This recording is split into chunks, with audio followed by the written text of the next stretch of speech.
The richest man in Babylon. The second cure. Control thy expenditures. Some of your members, my student, have asked me this. How can a man keep 1/10 of all he earns in his purse when all the coins he earns are not enough for his necessary expenses?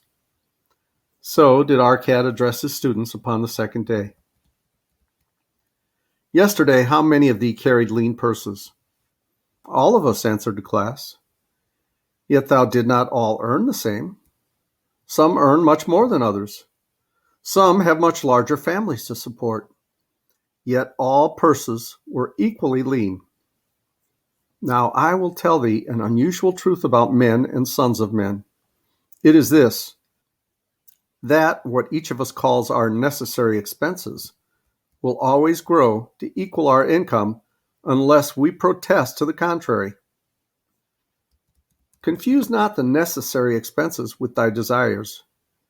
Each of you, together with your good families, have more desires than your earnings can gratify.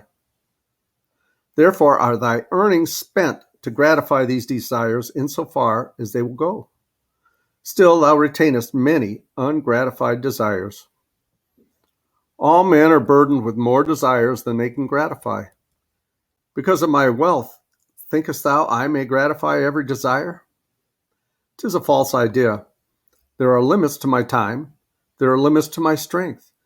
There are limits to the distance I may travel. There are limits to what I may eat. There are limits to the zest with which I may enjoy. I say to you that just as weeds grow in a field wherever the farmer leaves space for their roots, even so freely do desires grow in men whenever there is a possibility of their being gratified. Thy desires are a multitude, and those that thou mayest gratify are but few. Study thoughtfully thy accustomed habits of living. Herein may be most often found certain accepted expenses that may wisely be reduced or eliminated. Let thy motto be 100% of appreciated value demanded for each coin spent. Therefore, engrave upon the clay each thing for which thou desirest to spend. Select those that are necessary and others that are possible through the expenditure of 9/10 of thy income. Cross out the rest and consider them but a part of that great multitude of desires that must go unsatisfied, and regret them not. Budget then thy necessary expenses. Touch not the 1/10 that is fattening thy purse. Let this be thy great desire that is being fulfilled. Keep working with thy budget. Keep adjusting it to help thee. Make it thy first assistant in defending thy fattening purse. Hereupon one of the students, wearing a robe of red and gold, arose and said, I am a free man. I believe that it is my right to enjoy the good things of life. Therefore, do I rebel against the slavery of a budget which determines just how much I may spend and for what? I feel it would take much pleasure from my life and make me little more than a pack-ass to carry a burden. To him, Arcad replied, Who, my friend, would determine thy budget? I would make it for myself, responded the protesting one.